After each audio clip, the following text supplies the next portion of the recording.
Good morning, everybody. Thank you for joining us for another episode of On the Couch with Creatives, the podcast for creative professionals everywhere. As we've said before, we're part of the Creatives Group, which is a private networking group for creative professionals who want to connect, create, grow and develop their creative businesses. And without further ado, Julie, who is our guest today? Well, joining us today is voice coach Donald Woodburn, who is in Sydney in Australia. He runs Woodburn Voice, is a director at BrandU Media, and is on the board of something called Feet First Collective, which I'm sure he's going to tell us all about. Well, I know Donald from when we were both working at the SABC in Johannesburg many years ago. The SABC is South Africa's national broadcaster, and Donald was voice coaching and I was presenting. Donald has headed the voice departments at the AFDA Film and TV School in Johannesburg and at the Western Australia Academy of Performing Arts in Perth. Yeah, and he's got quite a CV, really, hasn't he, Julie? He's also worked for AlJazeera English and MTVbase in South Africa for SABC and ETV, which is now eNCA. I hope I've said that correctly. And also in Australia with Fox Sports and Fox Sports News, ABC, Channels 7 and 9, among others. So we've got quite a superstar in our midst, haven't we, Julie? We do. Oh, always a superstar, yes. I love it. Into voice coaching, Donald. Julie, I don't even know if I've ever told you the story, because it's actually quite a fun story. I studied at WITS. I did the acting, well, it was the drama course at WITS, but I did acting and television production as my majors in 3rd and 4th year. And then I graduated. And, you know, suddenly you're out in the world and you've got to do things. And I, at that stage, because that was 1994, so a pretty historic year in South Africa. And suddenly there I was in a modern democracy, well, not quite a democracy at that early stage of 94. But I don't know whether you know the Performing Arts Council of the Transvaal, which was known as PACT at that stage. I don't know what it is or isn't now. But at that stage, they were based in Pretoria. And then they had a kind of, I'll probably get sued for saying this, a lesser body or whatever it was in Johannesburg. At that stage, they were beginning to explore the idea of how do we deal with the new democracy and a new reality in South Africa. So at the Windybrow and Hillbrow, there was the other wing of the of PACT, and that was basically run by Walter, and Walter was running Chawuka, I think his surname was. I hope I got that right. And Walter, so basically it was at that stage what one would now call the black wing of PACT, and I got to be the token white male that worked on and off in that theatre company over 2 years. But it was myself and Winnie Stratum who ended up working in Vetkop Palace and after that in Gauteng. So it was her and I were the two kind of token white faces in that company. And so really I got on stage every night and my voice just was not holding a room like everybody else in the company was holding the room. And at that point I was like, okay, you need to work out what's going on here and fix it, because if you want to have a career as an actor, you need to sort this out. So that was sort of how I came to voice. And then I started looking around to see how I could deal with that. And at that stage, I basically, if I'd wanted to go and study abroad, because there was nowhere, well, I didn't really think there was anywhere in South Africa, probably University of Pretoria, I think at that stage was beginning to go in that direction, but I obviously did my research like I went abroad rather than thinking internally. And the 3 places I could study was either in New York, London or Sydney. And in 1990, that would have been 94, 95. So 95 going to 1996, in terms of the exchange rates, it really was Australia's exchange rate was 2.7 to the rand. It's now 10 to the rand. Can you believe it? But at that stage, it was 2.7. And I think the American dollar was about 7 and the British pound was about 12. So in pure like economic terms, it was either, and they were all roughly charging 10 to 12,000 of their own currency that year. So it was either, 28, 78 or 120 of South African rands. So the obvious option was Australia. And so I went and I flew to Australia in 95, auditioned to get into NIDA, got into the voice studies program. And that's how I ended up in the field of voice. And I went, although the course that I was doing was ready to teach voice, I thought, well, if I can teach it, I can teach myself. And so that was the entire kind of drive behind what I ended up doing. And of course, that was also then my introduction to Australia and what do you do, why, anyway, it was just, suddenly Australia was a part of the fabric of who I was because of that. And then, but by the end of that year, I went back to South Africa. I was offered a job at AFDA by Dion Opperman. I think it was about September, October of 1996.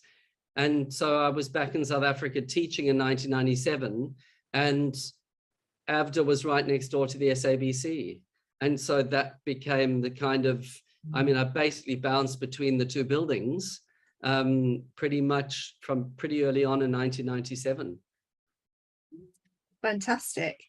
And we've been obviously researching you, and you are known as the originator of something called voice targeting, are you not, Donald? What does that mean exactly, and what does it entail? Oh, again, a nice, long, interesting story. The originator in that, I think some really interesting stories when you begin to unpack or unpick things. So basically, when I got to the Western Australian Academy of Performing Arts in 2010 and started teaching, within the first week or two of being there, one of the second-year actors said to me, "Donald, you're teaching targeting." I was like, "What do you mean I'm teaching targeting? I'm just teaching what Donald Woodburn teaches." So they were like, no, you're teaching targeting. So I rushed out that evening and bought the book written by Declan Donnellan of the United Kingdom and read it. And I went, yeah, that's sort of my approach to what I'm teaching voice-wise. There's so many principles that are similar. And then I kind of looked back at what had happened. So if I can kind of make a bit of sense of it, because I think it's more interesting. When I started working at the SABC, I was working with quite a lot of journos who were, so they got sent out in a story to cover a political rally in one of the cities or towns in South Africa. And suddenly there was a shooting at the rally, or something happened at that rally.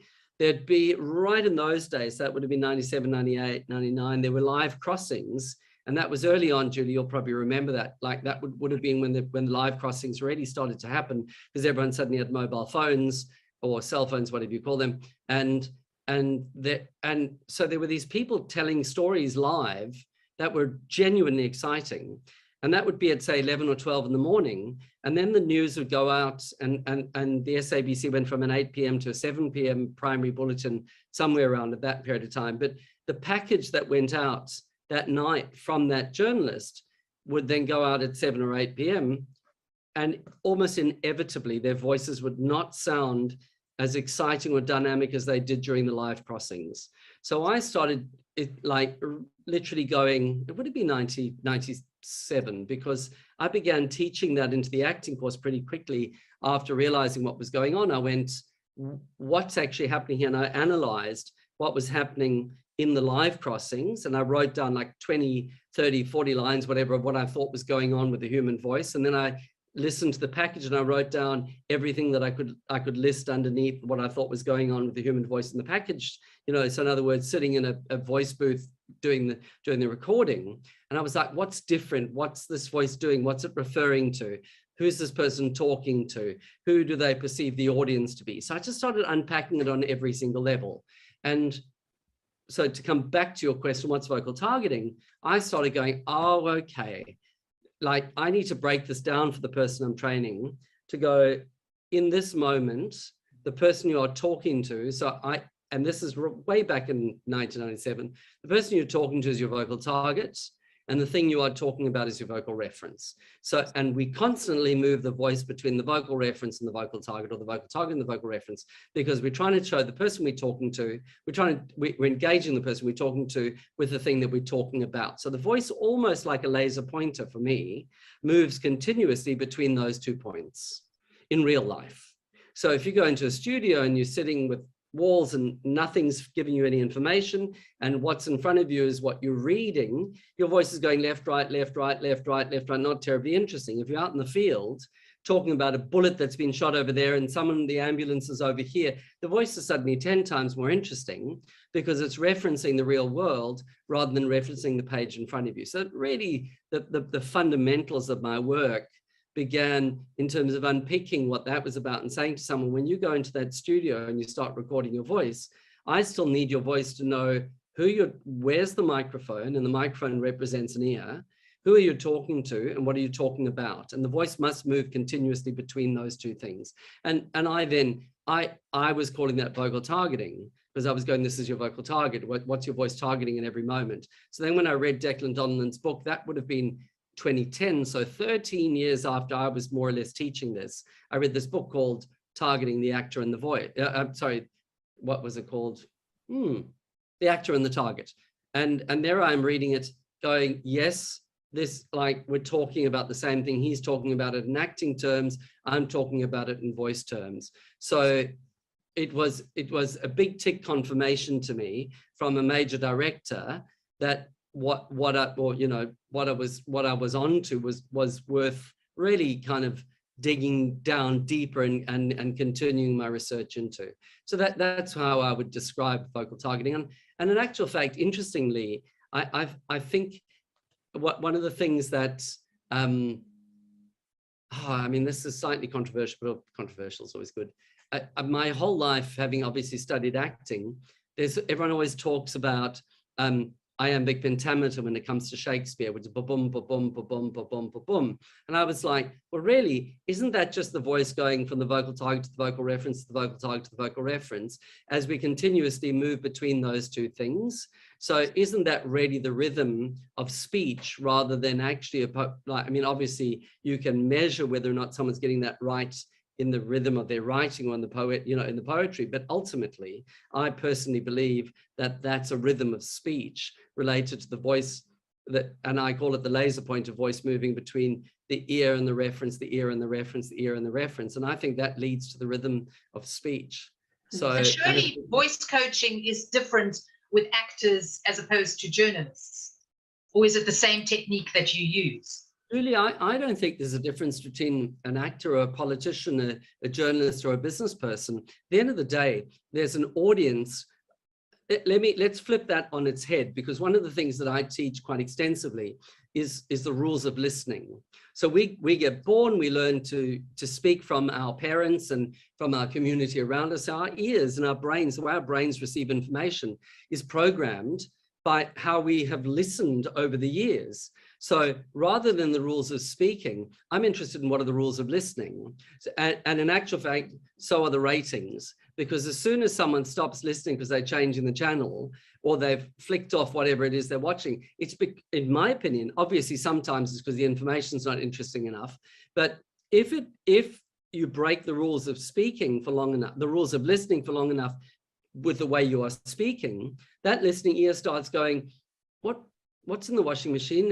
Did I leave the heater on downstairs? Because it's not being fed information the way it's used to receiving information. So for me, I think really and truly too many people break the rules in broadcasting, in public speaking, because they're not going, what's the ear actually expecting to hear? So in all my work, as soon as my ear stops listening, I'm going, what's that person doing wrong? Because something's happened in this moment. And to identify that, whether it's cultural, or are they standing up straight and therefore their body isn't able to move relative to what they're talking about, or are they just barking forwards at something all the time so the voice isn't doing all that measuring? Really and truly, that's what it's about for me anyway. And that's my skill set, I think. So yeah, I think we listen to politicians more when when you hear someone actually talking about the problem in the community, then talking forward at the camera about their self-importance. You know, it's like at every level, if you're a business person standing up, talking to a company about profits or potential growth areas in your company, your voice had better be actually referring to the real world like it does in real life, or who the hell is going to listen to you. And also, you can't talk to a room full of people. We are always talking to one person at a time. Yeah. And so even if there are 10 people, you think about a dinner party that you go to and you're telling I won't swear, a fabulous story about something, and someone catches your eye over there who's laughing at what you've said. For the next like 2 to 3 bits of really useful information, you focus on them, and then you turn to the person on this side and you hold their attention for a second. So while you tell the entire dinner party your amazing story, you really are connecting with who's listening to you in any moment. So for me, vocal dynamic, which is a kind of a word to describe, or your vocal focus, is constantly shifting between person and subject, person and subject. And the person can also change depending on who's in front of you. The more that changes, the more interesting every single moment of what you're doing is, because the voice is no longer barreling down towards the microphone. I think that's really interesting, really, really interesting, because I coach in video production. That's my business, and I coach businesses in how to communicate their stories really, really well. And the one thing, as I say, I'm not a vocal coach, but the one thing that I always beat my clients with is it's not about you and your story. It's about what the viewer sees and hears. You know, you're talking to them, they have to relate to it. So that ties in very well with what you've just been saying. It's not somebody just getting up and talking and say, my business is wonderful, or I'm wonderful. It's how are you putting that across so that you're really talking to the listener, so that they're going to engage with you and go on that journey with you.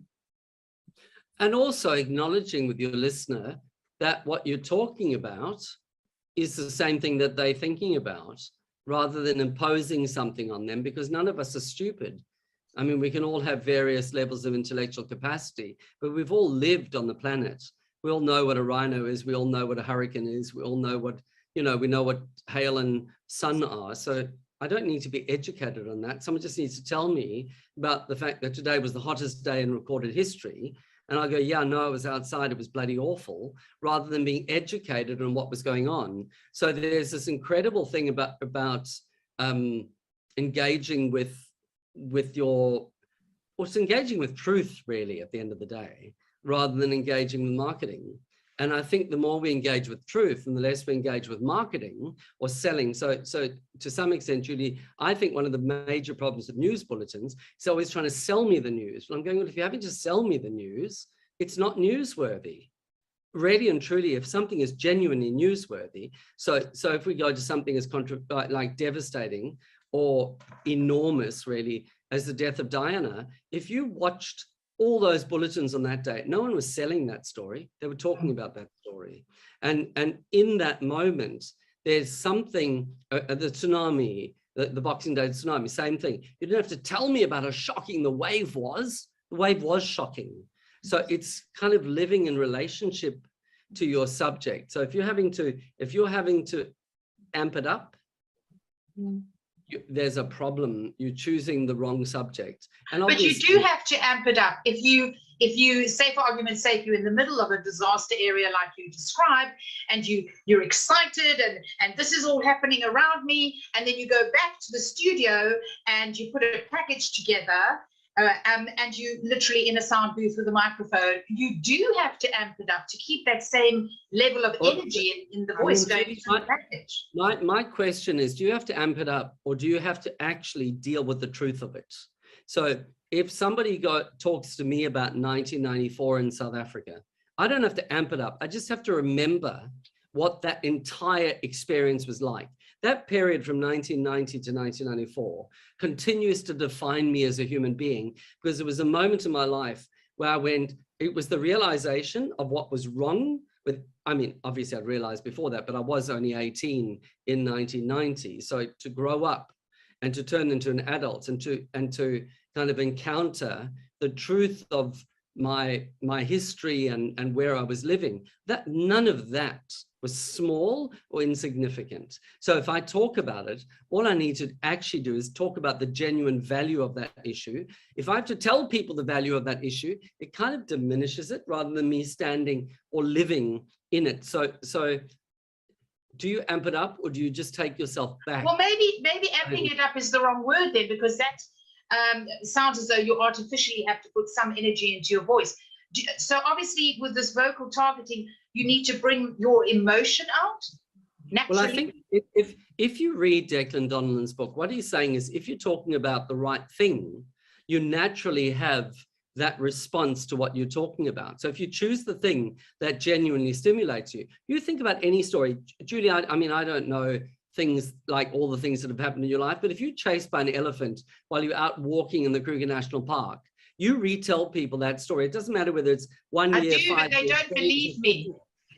Well, yes, but the moment you tell them that story, you remember the elephant chasing you, and everything about that moment gets back to the level that it should be at. So if you're choosing the right element of the story to talk about, your energy levels should go back, should really kick in to what's happening. So it's really that's what Declan Donald is saying in his book.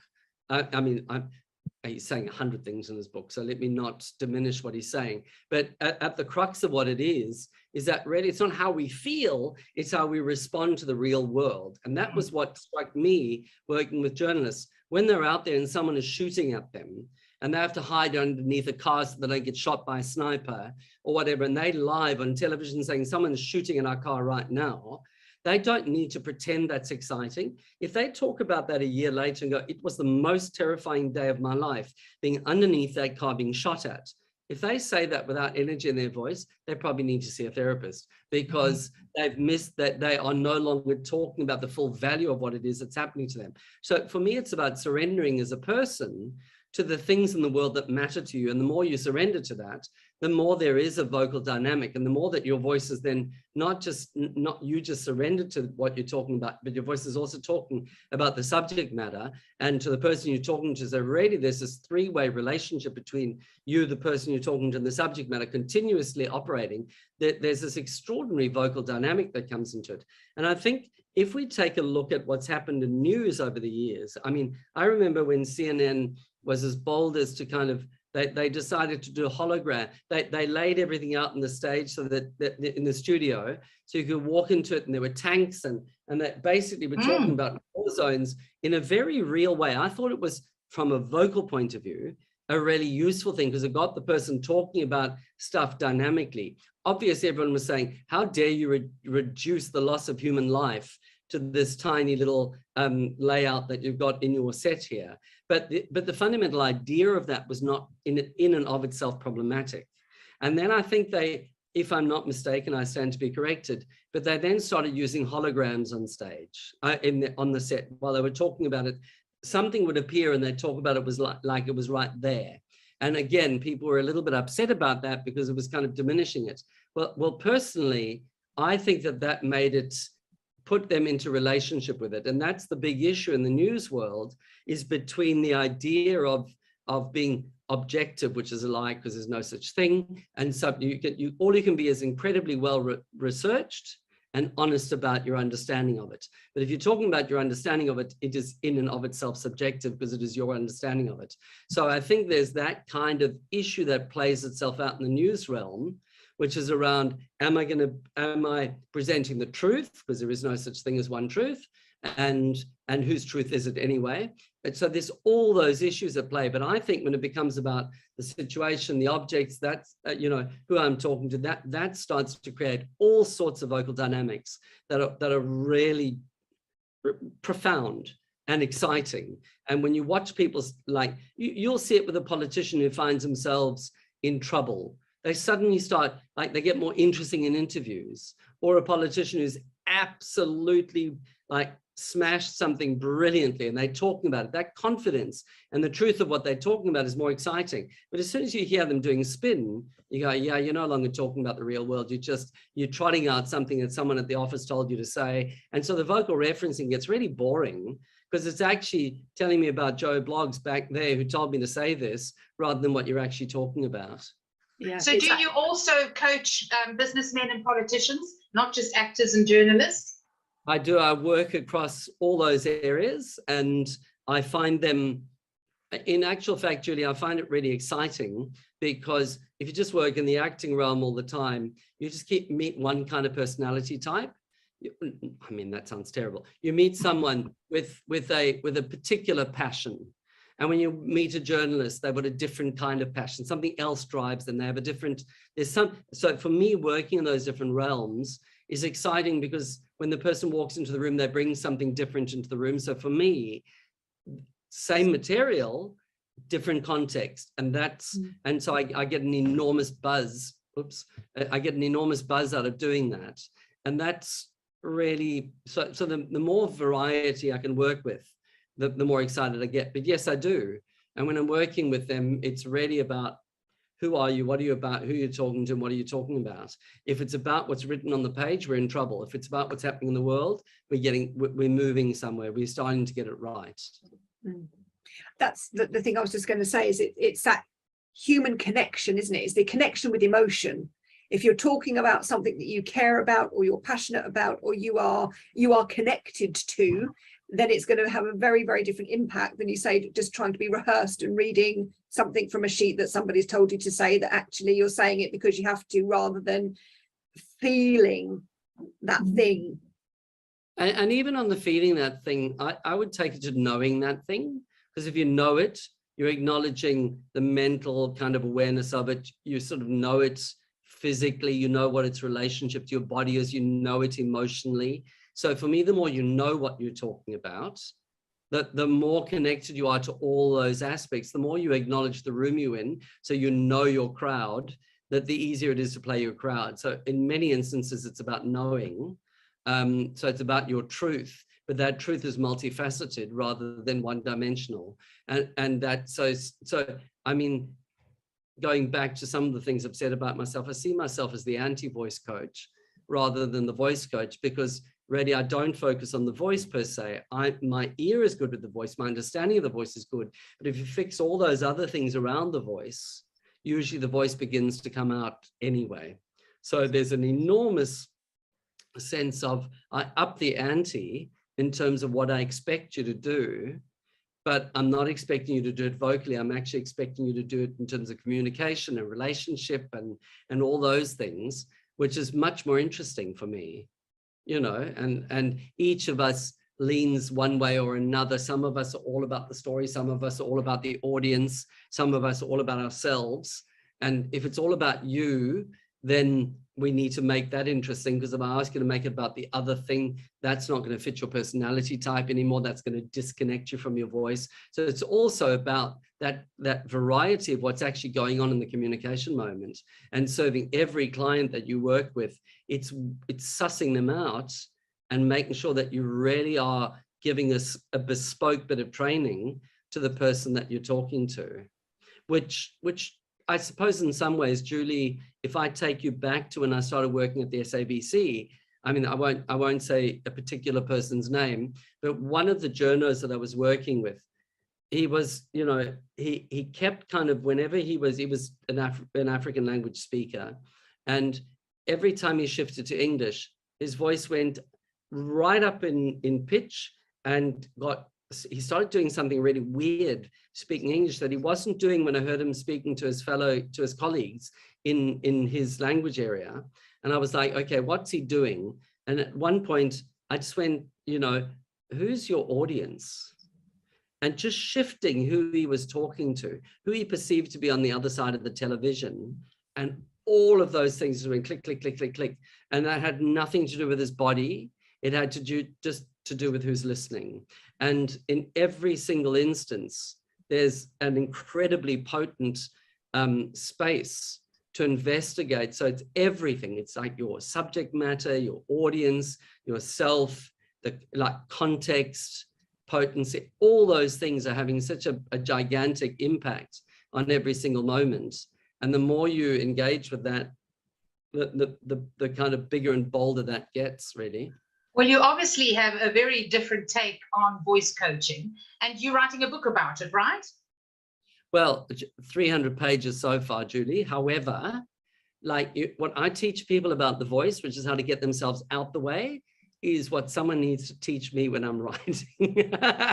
Get yourself out the way, Donald. I just, when it comes to writing, that kind of academic thing, having been to university, it creeps in. And while I'm typing away, some other voice manages to layer itself on top of what I'm writing. So there's 300 pages of really rather exciting information. I mean, I'm incredibly proud of what I've written. It sort of feels a bit like my anti-voice manifesto, but it needs a slapping. It needs a good putting into place. It needs to be told what to do with itself. So I reckon we need to take it down to about 250 pages, and it needs a major reordering. Interestingly, when I wrote it, all I did was every time something popped up, I went, I'm just going to write that down quickly. And it started during COVID. It was like during lockdowns, I'd just write a paragraph about something. And then the next time something popped in my head, I just wrote a paragraph about it. And suddenly there were 300 pages of paragraphs. And so what I did at that point was I went through and reread it and gave every single paragraph a heading, depending on what element or aspect of voice I thought it was talking about, printed them out.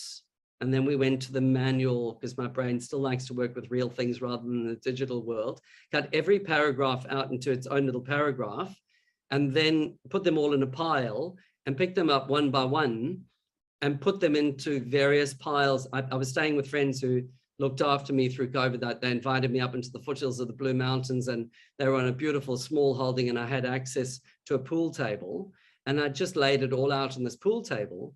And suddenly there were 39 piles of things that all kind of sat in the same area. And then I roughly chucked that into an order and then did a digital edit of that. And really and truly what I'm left with is the process of having to really reorder that.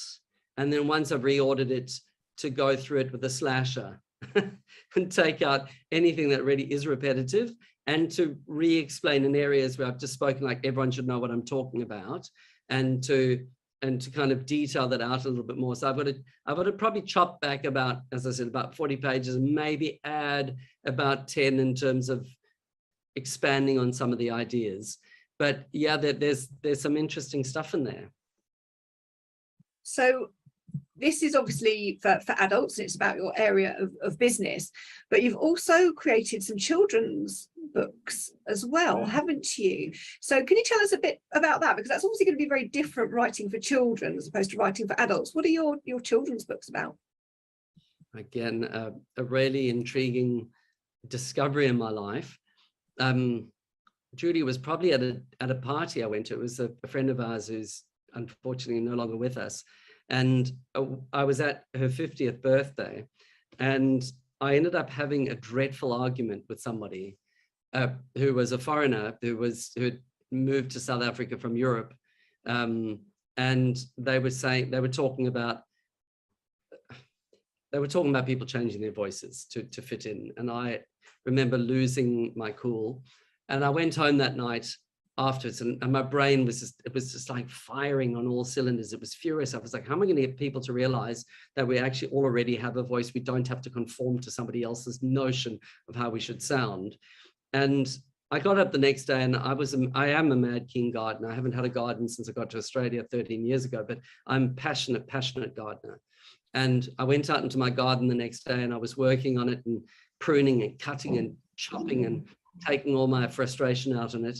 And my garden was like a jungle, so there was always something to prune and cut. And suddenly there was a story in my head that was kind of going round and round and round. And I thought, oh, just ignore it, Donald. Every time you try to write something for theatre, you get half a page in and it's a waste of time and you chuck it away. And so, but it wouldn't go away. So eventually I thought, okay, go and type it into the computer and get it over and done with. You'll waste your time, but you'll get it back out here and it'll be like it's finished. And suddenly there was a story. There was a whole story written. And as I wrote it, I hadn't planned any particular style of writing, but it came out as a children's story. And I haven't published that one and probably won't ever, but it was called The Boy Who Sounded Different. And so obviously my children's stories came out of the same place that my voice training passion comes from. And that just kind of kept unraveling. And once I'd done that, the next one and the next one and the next one happened. And within a space of about 6 to 9 months, I'd probably written about 20 things that were in some way or another, with the exception of he sneezed on me, related to self-expression, self-worth, diversity, multiculturalism. All those things were sort of embedded in my work. And they came out as children's stories. I never intended to write a children's story in my life. Show them to us. Show them to us. Well, this is not the order that I wrote them in, but it's the order that I published them in. Oh, how do I do this so it's not backgrounding weirdly? There we go. Yeah.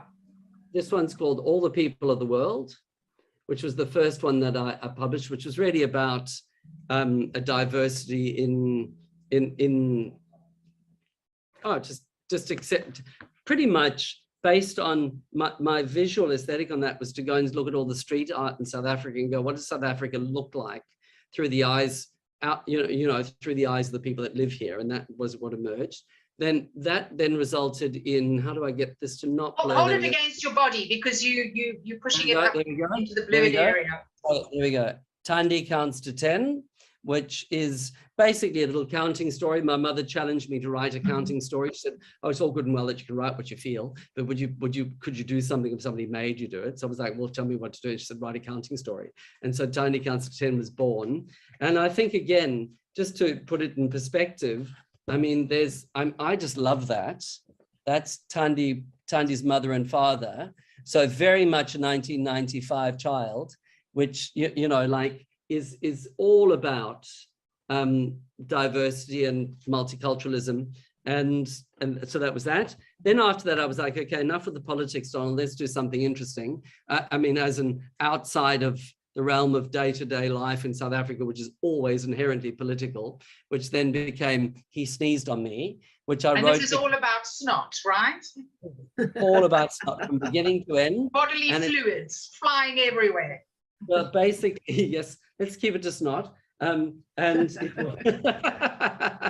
it was, I mean, I just love how it ended up, it's this, oh, why can't, it just does not like me doing this. So basically that's a monster sneezing all over the little boy. And that was, I was looking after a friend's cats, and they were moving house, and they had nowhere for their cats to stay, and their cats had feline AIDS and were really unwell, and they sneezed all over my house and all over me all the time. And so that was, I remember one day looking down at one of them sneezed on me, and I said, you sneezed on me. And I was like, all over me. And I had it all over my glass. It was everywhere. And that led to He Sneezed on Me. After that was Palace Malice, which was really and truly just about excess and wealth and the kind of, and again, obviously a Joburg thing, just seeing that inequity of wealth in the city between those that had and those that didn't. And it really was just about a person running around showing off their wealth. And I don't know why it had to be a woman. It just turned out, I mean, I just thought she was more interesting in her wealth than everybody else was. And then I wrote a story, which I can't show you, called The Old Man Who Lived on the Hill, which was really just, again, a celebration of, for me, having grown up in rural South Africa, of the humble huts. And where I grew up, they were always painted a light yellow or a light green or a light purple, but some not. And so it was really about a man who woke up one morning and looked at his hut and went, I need to do something to make this pretty. And he goes from being in sepias and all these dull colors, for want of a better word, into turning his life into a life of color. And it's the painting of the house and this. And there's an amazing book in South Africa called Shack Chic. Julie, I don't know whether you ever saw it. No. Which is basically interiors from squatter camps, the shacks and squatter camps. And they have these extraordinary interiors, like breathtaking. And so I've always had this kind of real passion for that aesthetic, because I grew up with it around me, really. And so the book is really at the coming to that. And then making everything out of beads and wood. So by the end of the story, there's this person living a very colorful and full artistic life, rather, you know, not just being a kind of subsistence farmer. But that it was fully designed and done and ready to go to print. And then I left South Africa and it just never happened, which is a bit sad. And then once I'd left South Africa to go to Australia, Doozy Publishing, which is Shooter and Shooter, they contacted me to do this. And this story came out of that. I love my life, I love me. And it, again, you know, in my mind, it was going to be a book about just different children from different backgrounds celebrating being who they are. That's not, I mean, once you sign over a book to someone, you no longer have any power over what happens unless you're super incredibly important. And so clearly I'm not. So I had no say over what happened to it. But it's a very beautiful little book about celebrating the things we do. And its message is really simple. It's like the whole way through the book, it's actually, I like the way that I look, I like the way that I speak, I like the way that I sing, I like the way that I beat a drum, and all of those things go all the way through the book. And by the end of the book, it's like, hang on, hold, you know, it's like, what does he say? He goes, but hey, hang on, stop. I want to say, I don't just like the way I am, I love my life and who I am. And it was really just about, I wanted the very first page in that book, if I'd had my way, I mean, I ended up changing it for this particular publication, but the very first page was supposed to be, I like the way that I look, stick my picture in this book. And so on the first page was going to be a picture of your child, or of the child that's been given to stuck in the book. And then all the other pictures were going to be of other children doing different things, so the child could realize they were one of many and valued in that context. And all of that comes back down to the philosophy in my voice work, which is like, if you change how you speak to make somebody else happy, you might make that other person happy, but everyone that you sounded like, you make unhappy. And I think there's something profound in that. It's like, to abandon your community to adopt something else is to say to the community that you've abandoned, you weren't good enough. You weren't good enough for me. I need to sound like this to be important. And that's probably underneath all of my work. It's like, go back to yourself first, fall in love with your idiolect, then your dialect, then your accent. And once you can own that in its entirety, by all means, as an artist, play with what you've got. But when it comes to listening, whenever I listen to songs, that song, I would walk 500 miles, just listening to that sung proudly in that Scottish accent, I'm going, yes, you haven't shifted to an American accent. You haven't given up who you are to sing that song. You've sung the song with all the energy of a Scotsman singing that song. Why are the rest of us giving that kind of inherent energy of ourselves up in order to satisfy someone else's need of us? And quite frankly, if you have to speak nicely to be accepted, the people you have to speak nicely for to be accepted, they're never going to accept you anyway. No matter how nicely you speak, you'll never be one of them.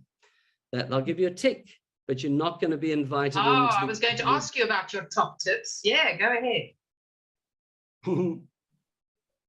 Cup of Fortnum and Mason tea, by the way. Not that we're supposed to be punting anything, but it's my favorite cup of tea. There are other brands available. Yeah. There we go. It just is that their house blend Fort Mason is my favorite tea on the planet. Anyway, I just cannot get enough of it. My top tips. What are my top tips? My top tips are, as I've just said, get to know your voice, the truth of your voice, before you begin to muck with it, so that you can own it. Every change you make, be prepared to make that change. Don't give it up because you think the way you speak is not good enough. Give it up because make sure you give it up for a very good reason. First tip, preferably don't give it up. Second tip, excuse me, speak. I have two things that I say that I think are really, really important. Speak from the body that you are already in with the breath that you've already got. When people say take a breath to speak, I'm going, what you've done is you're now talking about the breath you've taken instead of the subject you're talking about. So my second tip is speak from the body you are already in with the breath that you've already got. The third one is speaking is something we do while doing something else. So it's not something we do instead of doing something else. It's something we do while doing something else. So I suppose those two end up being tips around every time you sit up straight or do any of these weird things that we think we're supposed to do, we create a tension in the body that doesn't exist in the body in normal conversation. So you can't expect people to hear you sounding normal if you are doing something slightly abnormal in the moment of speaking. The rules of listening, as I mentioned much earlier in the interview, are way more interesting to me than the rules of speaking. Reclaim the language. What about tips for voice coaches? Because you are talking about tips for people who want to, evolve their voice. My main tip is stop teaching aesthetics. Start teaching the human voice. Aesthetics, the range of what's acceptable and not acceptable is huge. It's like, stop telling people. I hear women often trying to make their voices sound fuller and fuller in that sense of down here, rather than speaking with the whole voice. So it's like at every moment, ask yourself, okay, this is really useful. What do we sound like when we are pissed? What do we sound like when we are unbelievably tired? What do we sound like when we don't give a shit anymore and we've lost our cool? Because really and truly our voice, our true voice sits in that realm. So to any voice coach out there teaching, if you're teaching anything that's taking us away from that, which is our animal voice really, what are you teaching?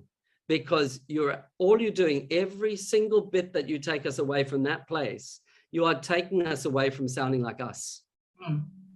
And each of those disconnections resonate with the listening ear.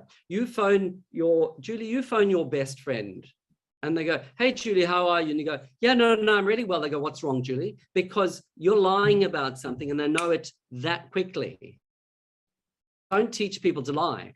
Teach people to tell the truth, really, is my who we are, the truth of the size of my larynx, the shape of my body, the expressivity of who I am as a person. All those things are who I am. And when we begin to embrace them, the platform that we begin to learn from, or that we begin to explore from, is embedded in the self, which is a much more powerful place to grow from than trying to sound like somebody else or do something like somebody else. And how we expand out from that. And this all comes back, Julie, to what I was dealing with in 1997 in South Africa. I was just going like, how do I get every one of these people from a non-English speaking background in South Africa to let this idea of speaking English in a certain way go? I mean, that's really where it begins for me. And it begins with people saying to me, oh, you need to stand up straight and pull your shoulders back to speak. But I grew up on a farm with Zulu speakers who didn't have to do that to speak, and they all had big voices. And when I got on a stage with them to start acting in 1995, I was the idiot who didn't have a voice. So all those teachings that were related to my cultural heritage, which actually were to do more with aesthetics and class acceptability than to do with the production of sound in my human animal, were really and truly the beginning of my journey away from the anglicization of voice into the animalization of voice, in a sense, and to work out what my animal wants to do first, and then how to put obviously, you know, there are certain social occasions and situations in which we code shift. But if we code shift as a constant matter of behavior, rather than moment by moment, we're giving ourselves up before we begin to speak. And so that my advice to voice coaches is stop asking people to step away from themselves, ask them to step into themselves. And once they've stepped into themselves, then begin the journey of exploration outwards for whatever version, for whatever those needs are, if that actually needs to happen anyway. Because I in many instances, I mean, once you read the book, if it's ever published, I don't believe, there are all sorts of things I don't believe in, like I don't believe in character. I don't, you know, all those things that we shift are really, again, divisions between us and listener. And the less of those divisions that there are, the more chance there is of connection. And the more chance there is of connection, the more chance there is of rapport ultimately. And isn't the greatest moment of any communication moment really about rapport? And so to me, it's just finding how to get two people in themselves to connect. And so my work is very much based around that. Fantastic. Well, we have got probably about 5 minutes left now. So we're going to end this amazing interview with our lovely values jam game. So I'm going to shuffle the cards. You can just see that. Terrified me. So these are questions that you don't really have to think too much about. It's just the first answer that comes into your head, and it just gives our audience a little bit more insight into who you are. Yeah. So I've spread out the cards. I just answer Fortnum and Mason to everything. Other brands are available. Yeah. I'm going to run my finger along the card. So if you just say stop, and I'll pull a card. All right, let's have a look. We have got, and it gets quite good for what we've got. We have got love. The love card, and it's quite a good one as well. Julie and I were just saying last time, we're picking really good cards. We're picking really good cards for the discussion, because a lot of what we've discussed today is about really sort of loving yourself and being in tune with your voice, your authentic self. And I think you can only do that when you love yourself and you embrace yourself. So Donald, what does love mean to you? What does it look, feel, and sound like? Good question. Well, I'll just, my first answer is my mother's my best friend, and she's like the great heart love of my life. So love is really, and then after that, I've got a kind of group of friends that embrace me entirely as myself, that I'm completely comfortable around. So for me, love is really about being able to be, it is something we experience when surrounded by those that embrace and allow us to be ourselves entirely. Absolutely. How could more love improve the world, do you think? Well, in every single way possible. Literally, I think, I mean, I can only talk from a teaching point of view in this, like in terms of measuring as a single person with no children. For me, it's every time I go into a room, I treat every person in that room with love and respect, and like they deserve to be there as themselves. And if we could function in every environment like everybody there deserved to be there, obviously not if you're Hitler, but you know, it's like to just try to create that space for people to be allowed to express themselves. Love everybody, love, just, yeah, make everyone feel valued. Love makes people feel valued. Yeah, I think that's true as well.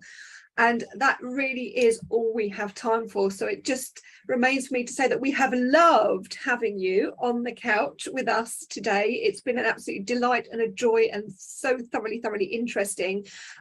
We will be putting all the details for Donald in the show notes, and you'll have seen it going across the screen as well. So please do connect with him if you are a voice coach and you would like to learn more about what Donald does, or whether you feel that you need some voice coaching. Or a politician or anybody else, I'm here and I'm mobile now that COVID's over. I can be wherever you need me to be. Absolutely, and that's a wonderful thing about Zoom, hasn't it? It's opened up the world, and we can connect and make those connections with people no matter where they are. So do please join us next time for our next episode on the couch. It has been wonderful to see you all. Thank you. Goodbye.